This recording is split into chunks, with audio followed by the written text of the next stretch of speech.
Hello everyone, welcome to the beautiful journey. तो मेरे इस वीडियो की शुरुआत हो रही है लुसेंट पढ़ते हुए। और लुसेंट में मैं पढ़ूँगी फिजिक्स का कोई दो यूनिट नहीं, सॉरी, मैं अभी फिजिक्स नहीं पढ़ी तो मैं फिजिक्स ही, तो वो मैंने नहीं रिकॉर्ड किया। और ये पढ़ रही हूँ जो विविध होता है ना, भारत के प्रथम महिला में कौन क्या थी, मैं वही पढ़ रही थी। तो मैं अब उसके बाद वो हो गया था, फिर मैं यहाँ पर वोकैबुलरी कर रही थी और मेरा बेबी मेरे गोद में ही था। उसके बाद उसको फीड वगैरह करा के सुला दी और फिर टाइम था तो मैंने सोचा चलो मैथ कर लेती हूँ। तो मैथ प्रैक्टिस में अभी परसेंटेज ही कर रही हूँ क्योंकि मेरा मैथ बहुत वीक है, मैं पहले भी बता चुकी हूँ। तो मैं उसी को प्रैक्टिस कर रही हूँ, देख कर ही सॉल्यूशन देख कर 2-3 बार करती हूँ तो लगता है कि अगर फिर किसी दिन करूँगी ना तो ये क्वेश्चन मेरे से हो जाएगा। तो देखते हैं कब तक ऐसा होता है। हाँ, मैं कोशिश करते रहूँगी तो हो जाएगा, प्रैक्टिस से। और मैंने सर का बैच भी ले रखा है, तो सर जो लेक्चर करवाते हैं वो भी करती हूँ और बुक से क्वेश्चन सॉल्व भी करती हूँ। जब लेक्चर लेती हूँ तो लगता है कि सब समझ में आ गया और मेरे से हो जाएगा, और जब इसको सॉल्व करती हूँ तो बनता ही नहीं है।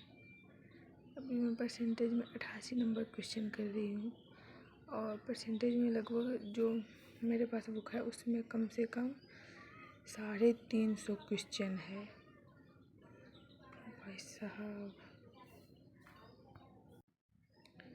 तो मैं कैलकुलेशन अलग से इस चीज़ का नहीं करती हूँ, जैसे स्क्वायर, टेबल और क्यूब होता है ना, मैं उसी को थोड़ा बहुत रिवाइज करती हूँ। बाकी कैलकुलेशन तो जो मैथ सॉल्व करती हूँ उसमें भी अच्छा खासा है, तो कैलकुलेशन लगभग हो ही जाता है, तो यही करती हूँ।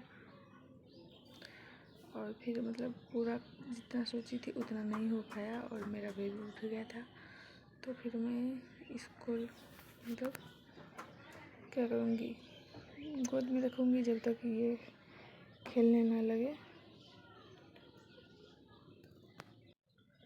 उसके बाद ये नहीं, पता नहीं आज इसको क्या हो गया था, बिस्तर पर दे रही थी और बार बार रोने लग जा रहा था। तो मैं सोची कि चलो थोड़ा सा ज्योग्राफी कर लेती हूँ। पहले मैं रीजनिंग स्टार्ट करी थी पर नहीं हो पाया वो, तो फिर मैंने इसको नहा के मालिश वगैरह करके सुला दी। और जब ये सो गया तो मैं थोड़ा नेल पेंट लगाई और फिर जब तक ये सूखेगा उसके बाद ही कुछ क्वेश्चन वगैरह प्रैक्टिस करूँगी। तो मैं पॉलिटी रिवाइज कर ली थी, जिसका नोट्स मैं पहले बना चुकी हूँ नवीन सर से, और मैं यहाँ पर दिखा रही थी जो प्रैक्टिस सेट में मुझे होमवर्क मिला था जो मैं नहीं कर पाई थी। परमाणु क्रमांक उसी को मैंने आज किया है और अच्छी सी नोट्स भी बनाई है। तो फिर कुछ देर बाद ये फिर उठ गया, तो फिर मैं इसको गोद में ही लेकर आराम से दिक्कत हो रही थी, नहीं हो रहा था सॉल्व करना, पर मैं कर रही थी। एक भी हो जाए यही बहुत है। तो फिर ये सो गया, सो नहीं गया, बिस्तर पर लेटा रही तो ये अच्छे से खेल रहा था। तब तक मैंने सोचा चलो हिस्ट्री से 1-2 टॉपिक लुसेंट से 1-2 टॉपिक हिस्ट्री का कर लेती हूँ। तो वही मैं अभी यहाँ पर देख रही थी कि कौन सा टॉपिक करना है, तो स्टार्टिंग से ही करना है। तो पहले मैंने पेंसिल से 2 में निशान लगा ली कि ये करना है, देखती हूँ हो पाता है कि नहीं। उसके बाद निशान लगाने के बाद मैं वही यहाँ पर कर रही हूँ।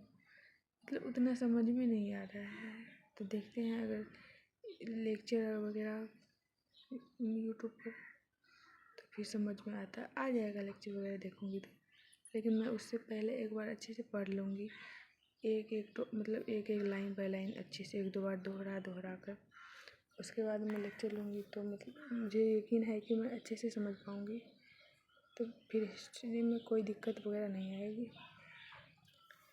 बाकी पॉलिटी में मेरा उतना कुछ मतलब दिक्कत नहीं है, क्योंकि मैंने पॉलिटी को बहुत अच्छे से नवीन सर से पढ़ी हूँ और एक एक चीज़ का नोट्स बनाई हूँ। और सर लेक्चर कराने के बाद उसी टॉपिक से जो रिलेटेड मतलब उसका PYQ बन सकता है उसका हर एग्ज़ाम के लिए सर ने करवाया है, तो मैं उसी से करती हूँ। तो पॉलिटी मतलब मुझे उतना डर वगैरह नहीं लगता है कि कैसे क्या होगा पॉलिटी, और पॉलिटी मुझे अच्छे से समझ भी आती है।